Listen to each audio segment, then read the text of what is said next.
atheistic worldview? Is it possible? In that third line, we see the idea of evolution. Now, that's an undefined term, and we need to say what we mean by it. But again, I want to remind us, we said last time that evolution is, in my mind, the answer of atheism to design.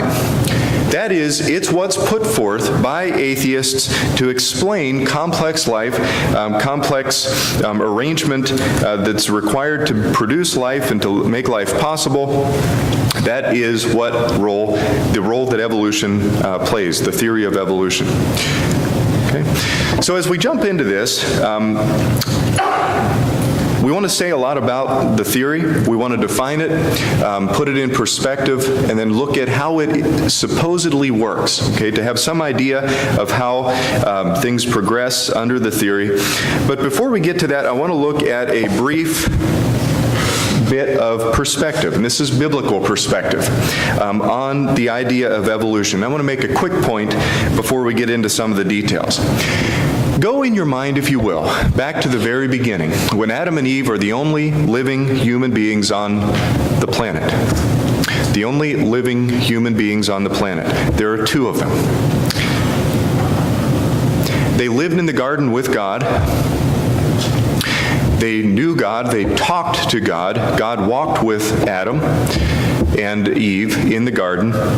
And so it's certainly the case that for Adam and Eve, it would have been literally impossible to deny the existence of God. And we made this point at the very end of class last week, but I want to come back to it for just a minute. For Adam and Eve, it would have been literally impossible to not believe in God. In other words, to be an atheist. That would have been an unsustainable, absolutely absurd position because of their intimate relationship with God there at the beginning. And then I go to the next generation, and I think about the children of Adam and Eve. Abel, while he was still living, Cain and Seth and others, who were children of Adam and Eve. They could not have, it seems to me, possibly denied the existence of God. Why not? Well, because their parents had direct contact and interaction with God. And so any conversation about God between, say, Cain and Abel and Adam or Eve, any conversation about God would have involved clear and certain statements about who God was, about his existence and so forth. It would have been not even in the realm of possibility to consider denying that God was who he said he was, that God was active and living. The same, it seems to me, would have been true of the grandchildren of Adam and Eve. Most of us are old enough to remember something like the events of 9/11. And when we talk about those things, we talk about them from memory. Some of us are old enough to have some memories of the Second World War, and going back into something like almost 100 years. Some of us maybe have talked to people, and I think about these things a lot, and maybe it's not worth my time, but some of us may have talked to people who were alive during the time of the Civil War. Okay, going back to the end of the 1800s and 1860s.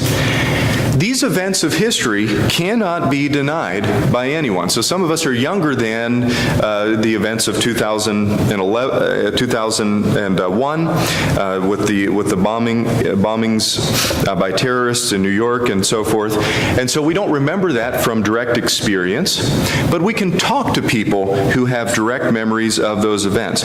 Likewise, we can talk to people who have direct memories of the events of World War II and other major historical events. In the same way, it seems to me the grandchildren of Adam and Eve, even if they didn't have direct communication with God, and how exactly God diminished that direct communication, I don't know. But those grandchildren of Adam and Eve still had access to their grandparents, and so could have talked about and would have talked about God and his existence. And so for the grandchildren, it seems to me it would have been literally impossible to be an atheist. In Genesis chapter 4 and verse 26, there's an interesting passage that says, "Then men began to call upon the name of the Lord." I wonder if something had happened up to that point where there had been some distance that existed now between Adam and Eve and God's interaction with Adam and Eve and the people who were then living, so that maybe they had gotten far away from God. They had removed themselves from the knowledge of God, and then there was a turning point where they decided now to again call upon or come back to the name of the Lord. In Genesis chapter 6, it doesn't take long for mankind to fall very far from God, very far from relationship with Him, had people even by that point began to doubt the existence of God. I don't know. We do know that their thoughts were only evil continually and so forth, and so it's interesting for us to think about. What's the point? For a while, atheism was impossible, but there had to come a time whenever for the first time individuals started doubting the existence of God. And I would submit that as soon as people start doubting the existence of God, they begin looking for something like the theory of evolution. They begin looking for some explanation of how I could be here, how life could be here, without intention, without design. That's just a guess or a theory. It could be totally wrong, but it's something for us to consider. So let's look a little bit at some history. Charles Darwin is typically credited with the discovery of the theory of evolution, but this is not at all the case. It's known to be false among even mainstream historians. That it's not the case that Charles Darwin discovered the theory. The theory is much, much older than that. Exactly how old, we don't know. There's a man by the name of Titus Lucretius Carus who died in the 50s BC. He was a Roman. He said in poetic form the following: "Wherefore again, how merited is that adopted name of earth, the mother, since she herself begat the human race, and at one well nigh fixed time brought forth each beast that ranges raving round about upon the mighty mountains, and all birds aerial with many a winged shape." And he said that in a poem called On the Nature of Things. He goes on in the same poem, "And in the ages after monsters died, perforce there perished many a stock, unable by propagation to force a progeny. For whatsoever creatures thou beholdest, breathing the breath of life, the same have been, even from their earliest age, preserved alive by cunning, or by valor, or at least by speed of foot or wing." That's the idea of natural selection right there, by the way. They are preserved by cunning, valor, or speed of foot or wing. And many a stock remaineth yet because of use to man. And he goes on. And so is the idea fully formed here in 50s BC? No, certainly not. But the idea is there. These words are full of the notion that there is a persistence of certain creatures who have an amount of strength, a certain amount of fitness, we would say in modern terminology. But that's in the 50s BC. We can go back even further than that. So in the 400s BC, a man named Empedocles from Sicily talked about various forms appearing in nature. Some of those forms would die off, become extinct, and go away. And the ones who were strong or fit or efficient at gathering food or competing in whatever way were the ones who persisted. So some species would appear and then die off, and others would persist. And this is certainly a precursor, and it's recognized to be a precursor of the modern notion of natural selection. Even earlier than that, a man named Anaximander, and he is credited with, at least in terms of historical accounts, with being the first one to say anything that looks like what we call the theory of evolution.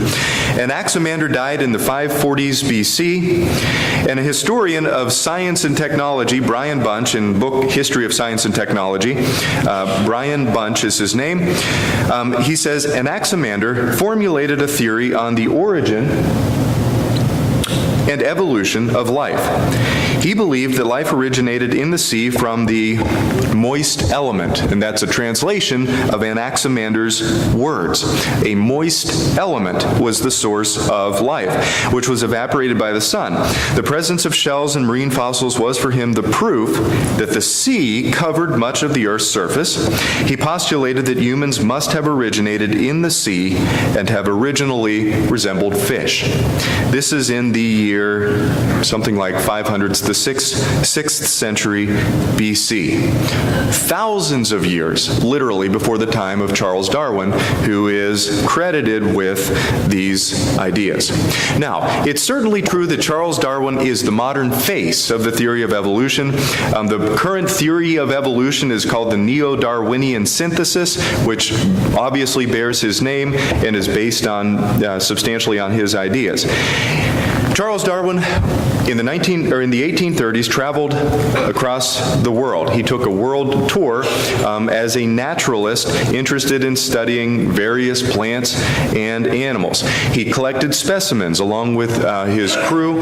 He was on the HMS Beagle as he traveled around the world with a crew of something like 100 people, and he collected, as part of that expedition, various samples and specimens of various kinds of life.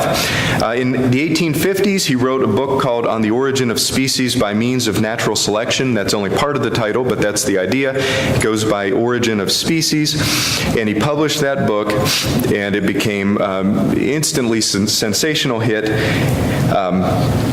And of course can still be purchased today. There were many other naturalists, British naturalists in particular, who influenced Charles Darwin. It's not the case that he originated the idea. He took the idea to prominence, you might say, but the ideas were floating around in his time significantly. He was not the one who came up with the idea. He was the one who kind of brought things to a head, you might say, in particular with his trip around the world and his comparative anatomy from the specimens that he collected. Others who influenced him include Charles Lyell, Lamarck, Huxley, Thomas Huxley. His grandfather's name was Erasmus Darwin, who had many of the same ideas that Darwin eventually published, and those are among Erasmus's writings. And so you can see, and we should recognize that there are many who influenced Charles Darwin in the writing that eventually materialized. There is a book called The Darwin Myth that if you're interested in these things further, I'd encourage you to read. I don't know if I should say exposes, but it addresses the many myths that have surrounded Charles Darwin, his life, and his work, and it is certainly would be a good use of your time, I think, to read and look through, if you are so inclined. So what is the theory? I'm going to give my opinion about the theory, and then we're going to get into the details. And I'm giving my opinion so we can make a point here at the beginning. The point is, the right response to the theory of evolution is a calm, informed answer. Okay, the right response is a calm, informed answer. Not ignoring it, not hiding from the question, not avoiding it. Rather, we should know something about it and try to respond as kindly and as helpfully as we can. The theory of evolution is anti-intellectual in the sense that it does not tolerate questioning. And we've talked about this in this class before. The theory of evolution does not tolerate questioning. If you raise questions in public forums about how it can be that some aspect of the theory of evolution is correct or is true, you will be many times shot down or given the cold shoulder, or whatever you want to call it. The theory of evolution does not invite questioning. It cannot be doubted without there being some consequences for expressing doubt. And so it is the sort of thing that has attained a status that puts it beyond questioning. It's not allowed to be questioned, and you know something of this yourself, I'm sure. Secondly, the theory of evolution is irrational. What do we mean by that? Well, several things. For one thing, a major tenet of the theory is natural selection. Natural selection is the idea that essentially the fittest members of a species are the survivors. So we call that survival of the fittest. But if you think about what that is saying, and you start to ask, how do you define survival? Well, I know what survival means. That means the organism has lived to, let's say, the age of reproducibility, so it's able to reproduce. But what do you mean by fittest? What is the fittest organism among a group of organisms? Well, the definition of fit that's used by biologists all over the world is the ones that survive. And so if you think about that, at least on one level, survival of the fittest can be stated as the ones that survive are the ones that survive. The fittest are defined to be the ones that survive, and so there really is no explanation. There are tautologies all over the place, and we use them all the time. A tautology is, for example, a bachelor is a married man, or 6 is equal to 6. These are tautologies, things that are evidently, we're just talking about identity and matters of definition. It is, on some level, a matter of definition to say that the fittest members of a species survive. We're just saying that the survivors are the ones that survive. So it is irrational, and we'll say more about that. But it's also irrational because it does not bear up to scrutiny. So if we start to do something like put numbers to the theory of evolution, we run into problems right away.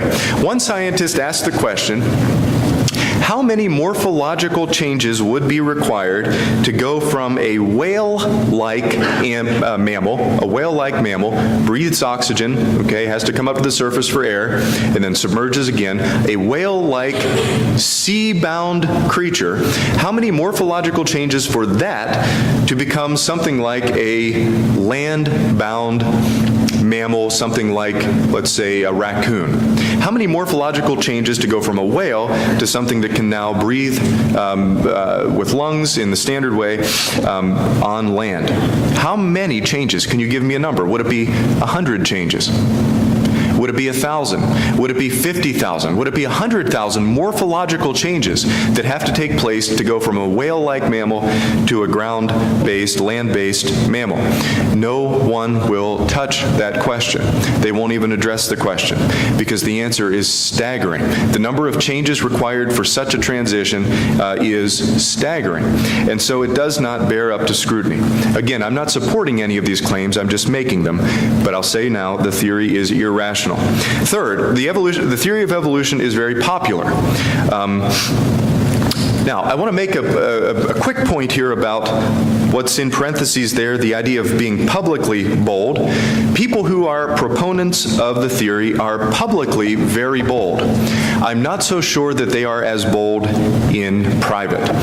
That is, when we talk with our friends and we're more open and honest about the questions that we actually have and the issues that we actually deal with, when we're not on a stage and saying what we think we ought to be saying, things sound a little bit different. And I believe that's the case for many, not all, but for many proponents of the theory. They are publicly bold, but privately harbor many more questions than they let on. But nonetheless, the theory is certainly popular. We should remember, though, that popularity is not an argument. No matter how popular something is, that does not make it true. It does nothing by way of arguing for the truth or falseness of a proposition. Something can be very, very popular, and it can be at the same time either true or false. And that's something we need to remember. In particular, those of us who are parents of young children need to remember that just because something's popular does not make an argument.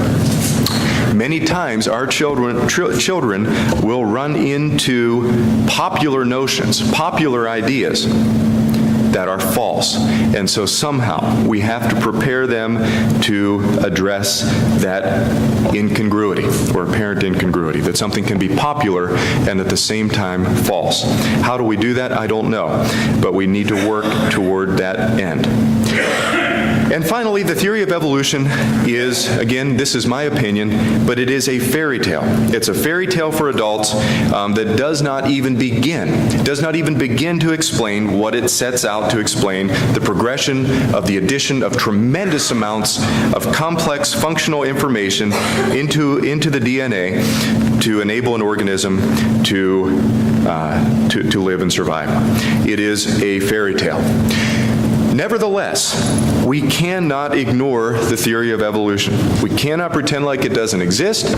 We cannot go on our merry way and just hold to our faith and pretend like it's not influencing us at all. At the very least, we're obligated, from a perspective of defending our faith, to know something about it. Not to know everything about it. We'll never know everything about the theory because it's constantly changing and we can't dedicate all of our time and resources to learning about any single topic. But we should be as informed as we can to be able to give an informed answer. In the next place, the theory is very vaguely defined. If you think about the term itself, evolution simply means change. At least that's what it meant before the 1850s. Evolution means simply change. Lots of things evolve. Language evolves over time. That is to say, language changes. Times change, people change, and so forth. And so the fact that change is constant seems to lend some implicit credence to the correctness of the theory of evolution. Well, if everything else changes, surely it's true that life changes. Okay, so we have to be careful about the terms that we're using. When we look a little closer, new dogs are bred. So if we mix different kinds of dogs, their offspring will often have new characteristics that take some combination of their parents. New plants are developed that have greater yields, for example, in agriculture. Is this an example of evolution? Well, it's certainly an example of change. Is this an example of evolution? What about antibiotic resistance? What about pesticide resistance? All of these things involve changes in the genome of organisms. In case of antibiotics, we're talking about bacteria. In case of pesticides, we're talking about in the genomes and DNA of insects. All of these things involve change. Is that evolution? Is that what you mean by evolution? So we need some kind of a definition. By evolution, we must mean, and this is what people typically mean when they talk about the theory of evolution, the undirected process by which all living things, the undirected process, every word here is important, the undirected process by which all living things are thought to have developed and diversified from the first living thing. A shorter version of this comes from Merriam-Webster: descent with modification from pre-existing species. So descent has to do with offspring, okay, with variation among the offspring, and then consequent selection, and then modification to produce new species from existing species. So it's an undirected process by which all living things developed from the first living things. Now, a small note here that's important is there at the bottom. The theory of evolution presupposes the existence of simple life, and it makes no effort whatsoever to explain how non-life produced life. And that's an important thing to keep in mind in conversations with people as we find ourselves in them. Evolution does not explain or even try to explain how we went from molecules to, say, the first single cellular life. It makes no attempt to do that. It only says that once life exists and is reproducing, that there's some differential reproducing so that we get variation, and then from that selection, natural selection can be made. But there is no explanation here on that second barrier that we mentioned at the beginning of non-life producing life. So evolution is an undirected process by which all things supposedly came about. I want to focus, though, the rest of our time today on the mechanisms of evolution. What is the mechanism? And I think you can see I can't see it in my printout here, but you can see behind me the highlighted text toward the top there. The mechanism of evolution is essentially selection acting on variation. That is, natural selection acting on random variations that appear in species. And so let's understand both of these terms just a little bit.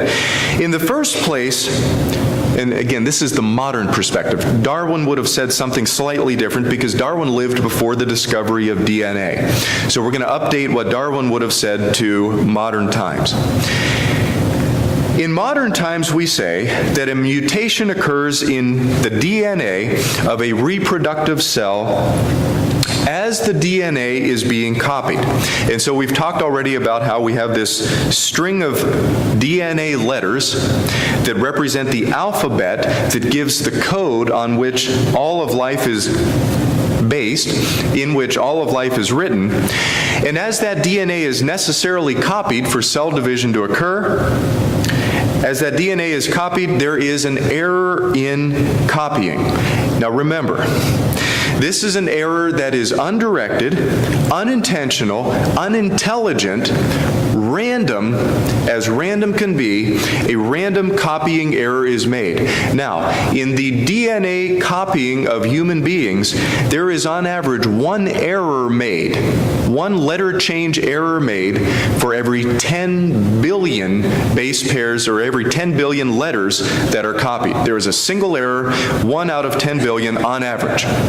And so this is a highly accurate process of copying, but occasionally there are errors and mistakes in mutations. Now remember, every cell in the human genome has something like 3.1 billion base pairs, and so on average, in 3 cellular transcriptions, you would have roughly 1 error for every 3 cells reproduced.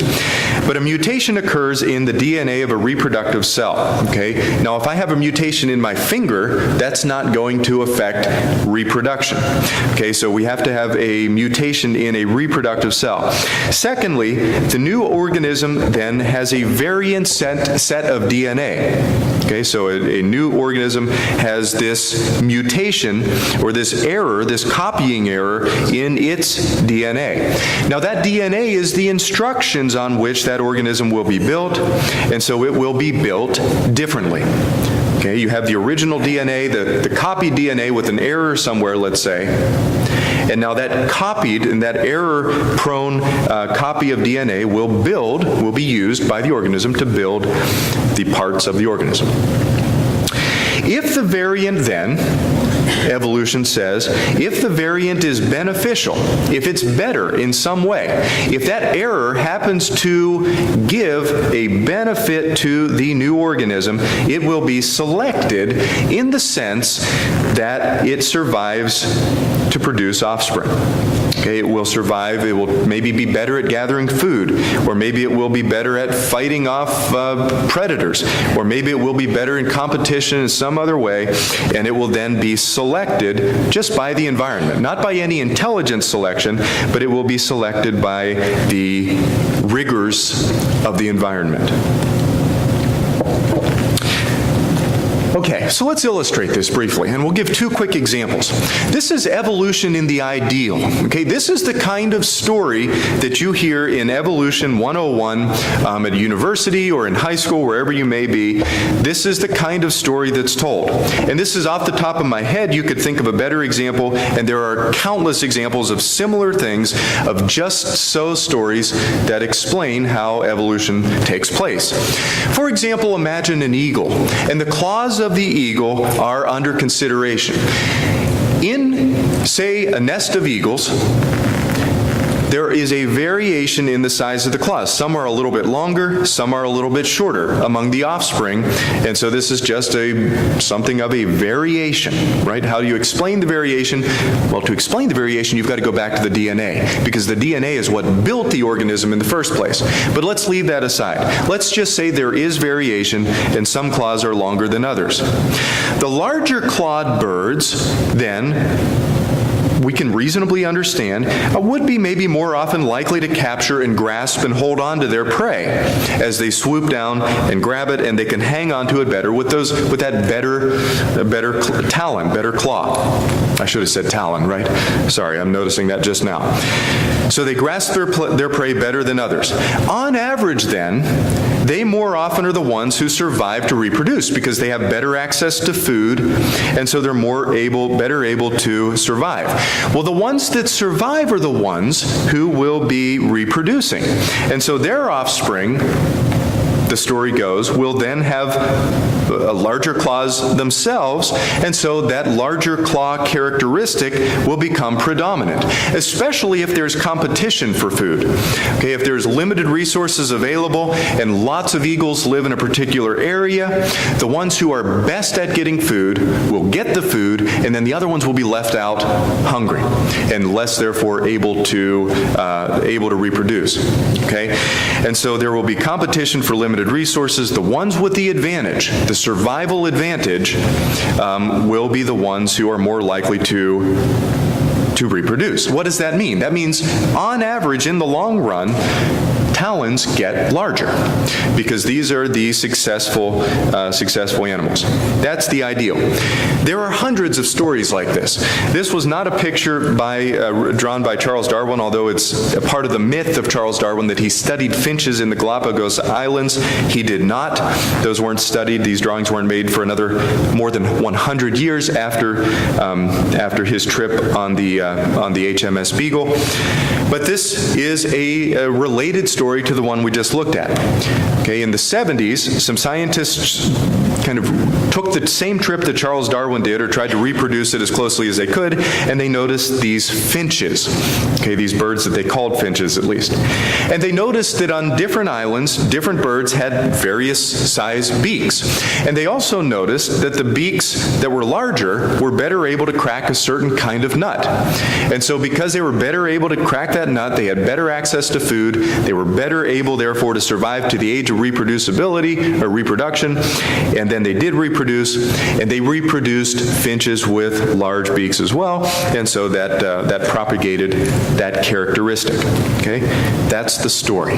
That's the story, is that there's variation, and the variations that are a little bit better do better, and then propagate their kind. Now let's look at this story through a more realistic lens. So I want to take a minute and talk about what you might call evolution in reality. So we have to build a couple of things up here, but we'll see in a minute that things are not nearly so clean and neat as the analogies tend to make them look. What are the fundamental things that we understand? First of all, we understand that all an organism has to work with, all that an organism is contained in its DNA instructions. Now, I'm not talking about the soul of man, okay? I'm leaving that as a separate issue. But from a physical perspective, the physical body of an organism depends entirely on the instructions in its DNA. Nothing happens in the human body that hasn't been specified in the instructions, or in the body of any organism for that matter. Secondly, once the animal is born or hatched, that organism, with its particular set of instructions, its particular way of building itself, is plopped into an environment. Now, the environment has temperature. It may be hotter or colder. The environment has a certain availability of food source, okay? If you happen to live in a part of the ocean where there are lots of plankton all the time, well, then food isn't so much of a concern for you. But if you happen to be an organism born into a desert, let's say, then food is a major issue. So there are many, many dimensions that an organism has to deal with when it enters the environment with its particular set of instructions.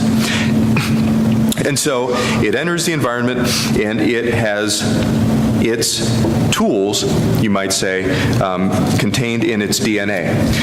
Now, the organism will either survive to reproduce or it will not. And there will be all kinds of lucky accidents and unlucky accidents. That is, you could possibly have a very fit organism plop into the environment and accidentally get run over by a bus. Okay, where where that could be any number of things, right? An unlucky accident. Say a very strong variation of a particular species accidentally, for whatever reason, does not reach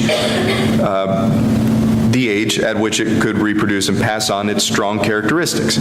Or you could have a very weak organism that is lucky in some way, okay? But we're not interested in those extreme cases. We're interested in the reasonable, on the average, on the whole sort of scenario. So the organism is plopped into its environment and it either survives or it does not. Now, the mutation that may come in the offspring is entirely, and we've already said this, but it's important to focus your mind on it. There is no intelligence, no direction, no guidance, no deliberation, no intention whatsoever going into the mutation. So you have a highly accurate system of copying DNA, and every once in a while at an unpredictable location, there may be some copy error. Now there could be a point mutation where a single letter is changed. There could be a snip of DNA that's inserted into a certain position in the DNA. But all of these things are entirely heartless, senseless, undirected, and random. Okay, so mutation, any change, is entirely random. Finally then, in reality, we recognize that fitness has many dimensions. There's fitness along an element of strength. There's fitness along an element of ability to gather food. Fitness along the ability to ward off predators or attract mates or whatever any of these things might be. These occur along many, many thousands of dimensions. There are then two fundamental problems that we have to think about as we think about natural selection, this idea of variation and then selection by the environment. There are two fundamental problems. First of all, we cannot generate new, useful variations in the way that we've just described.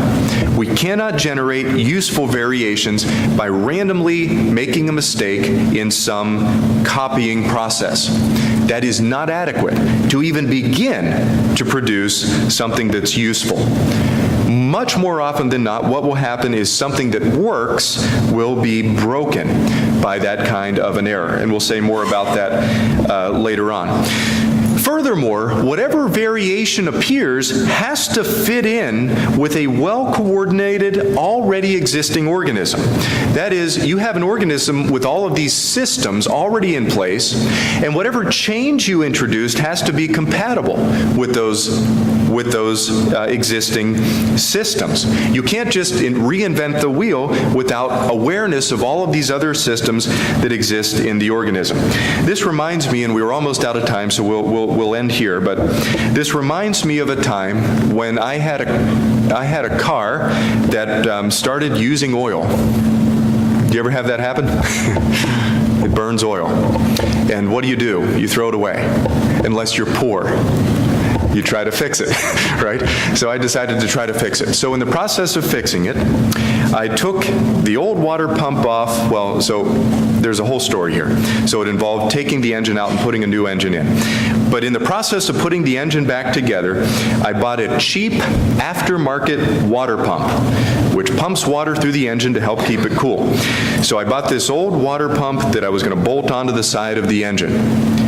It was $20 or $30, very cheap, okay, very cheap. And so I was excited about that, much less than the one I should have bought. And it fit perfectly. It had 4 holes on it for bolts that would go right onto the side of the engine. It had a pulley right in the middle where the timing belt would run over. It had the right diameter pulley. It matched up perfectly to the engine block. It had on the inside a propeller that would kick as the timing belt turned it. It would kick the water through the engine the way it's supposed to. It had little holes on the inside where it touched the block where the water would shoot through the engine. Everything was perfect. It was designed just right for the engine except for one thing. The inlet pipe on the back of the water pump was too small in diameter by about 1/8 of an inch. It was too small, so I couldn't get it to go on the inlet pipe where the cold water came into the pump. It would not go on. It was too small. It wasn't even close. I could have hit it with a hammer. I could have smacked it. I could have done everything. It would never go in that hole.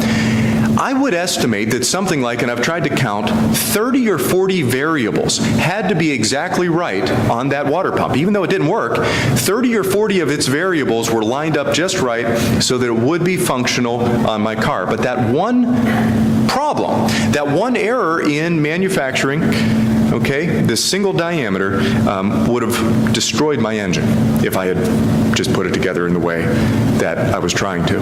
It would not have worked. It would not have worked. It wouldn't have even been close. The engine would have been catastrophically destroyed beyond repair.